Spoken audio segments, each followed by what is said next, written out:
नमस्कार मंडळी, आज मी तुम्हाला एक गोड शेवयांची रेसिपी दाखवणार आहे। शेवया आपल्याला उकडून घ्यायच्या त्या गरम पाण्यामध्ये। हे छान उकळलेले आहे। आता आपण गॅस बंद करूया। बघा शेवई मस्त शिजलेली आहे।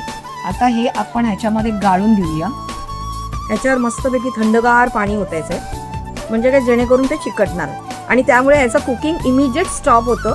आता आपण काय करूया, एक ट्रे घेऊया। आता ह्यात आपण ह्या शेवया घालूया सगळ्या।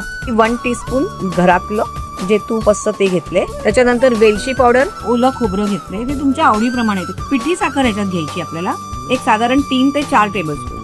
आणि केशरचं सिरप घेतलेलं आहे। ह्यात तुम्ही मँगोचा सीझन आहे आंब्याचा, तर तुम्ही आंबा बारीक चिरून घालू शकता। जास्त असं जोरात पण मिक्स नाही करायचंय, अलगद हाताने करायचंय। थोडेसे ड्रायफ्रुट्स कट केलेले। अशी ही आपली केशर वेलची गोड शेव तयार आहे।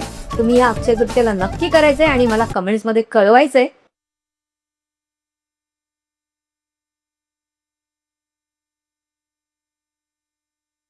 आणि लाईक, शेअर आणि सबस्क्राईब करायला विसरायचं नाहीये। आणि इन्स्टाला फॉलो करा।